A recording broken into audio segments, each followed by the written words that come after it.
Hey everyone, today we're going to be covering Blaze. I wanted to at least throw out a Blaze deck list because it seems pretty fun if you're able to get the hands on the hero, or if your local game store is like cool with you proxying it, because currently the only way to get it is at Gen Con, which, you know, we're not going to get into that today, right? It is what it is. LSS made their decision.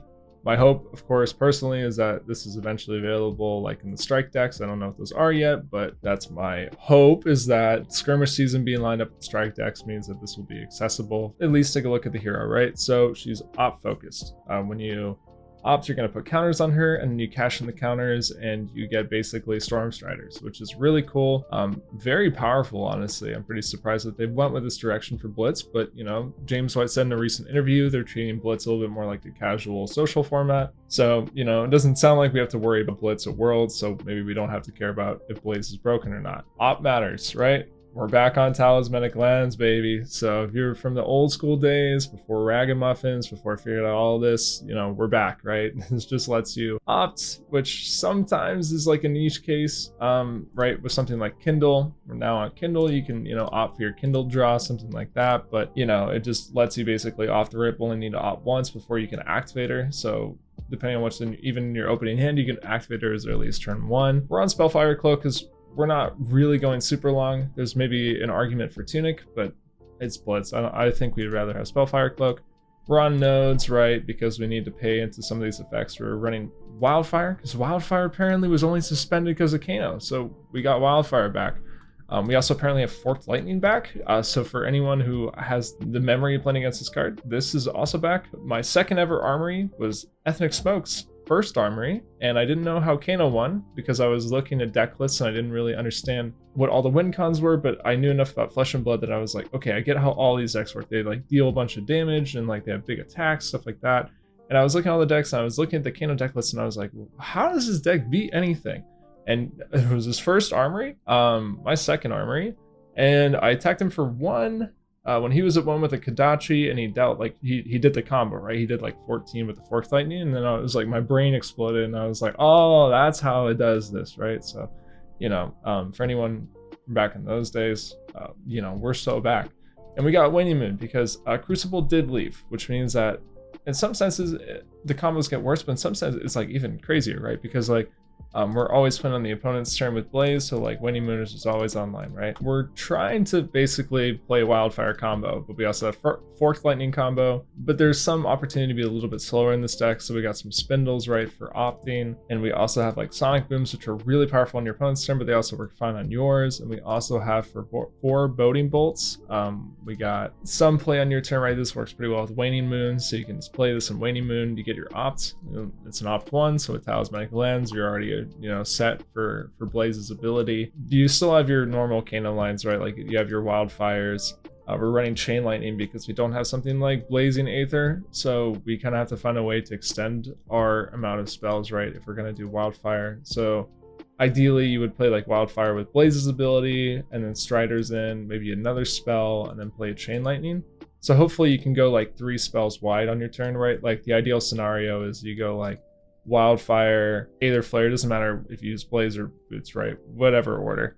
But play your Wildfire and your Aether Flare, and then like play a Chain Lightning at the end, right? We also have Gaze, really, really powerful with her ability, right? Because this lets you play something with her effect, and then you can just play it and then just resolve it back to your hand and opt 2. Like really sweet card. We got some E-Pods because this lets you set up some really crazy stuff with Forked Lightning. And we have Stir, the Aether Wind is back, which is awesome. That's right. So really powerful because you can Blaze plus Striders, so you can Stir Forked on your opponent's turn at instant speed very, very easily.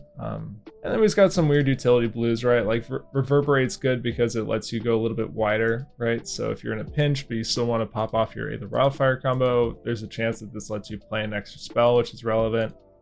Blue Voltic Bolt is just like a tall spell. It doesn't really matter a whole lot. But then we have Whisper the Oracle, which is like a niche blue. Like if you get it on turn 1, you can just play it, and then like we value ops really highly, right? I was even considering like red Whisper the Oracle, but I think that's just a little too do nothing. You still need to present damage in this deck.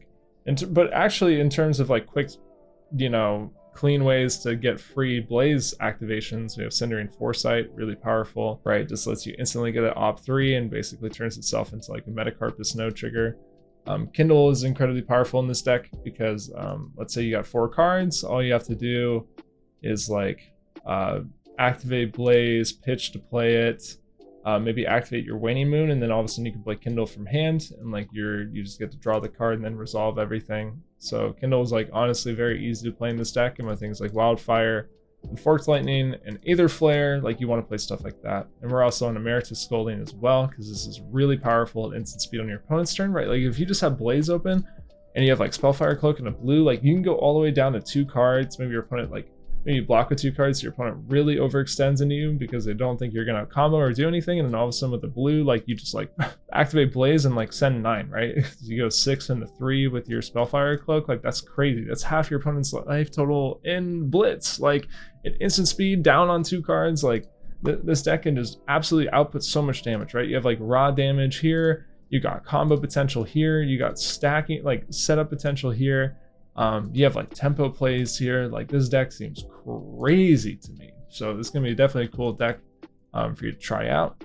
And our little makeshift sideboard, we got some like brute tech, right? For the decks that want to go aggro and draw lots of cards, you'd probably value having the extra card over, the op potential maybe.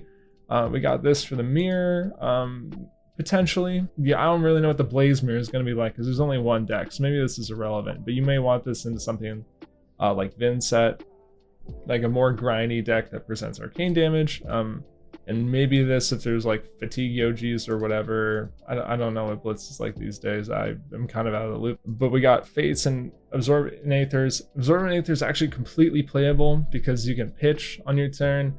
So let's say you have this, a blue, and like red Emeritus, right? Like you can pitch your blue, like play this, you block 4, you got 2 floating, and then you get to play Emeritus for 8. Like what? Like this is a 3 card 12 on defense. That's also pointing damage back at your opponent. Like this is crazy stuff. So really cool deck. Very excited to try this out. I recently bought a Kano deck and an Icelander deck. I mixed them both. So I don't really know what's going on with me lately, but if I can get a Blaze or, my locals aren't, the feds, I'm going to try this thing out because this thing is really cool, honestly. You got a lot of different tools, a lot of different avenues to play the game. Sweet deck. But let me know what you think. Let me know if you would tweak anything, what you've been thinking about for Blaze. Until next time, thank you for watching.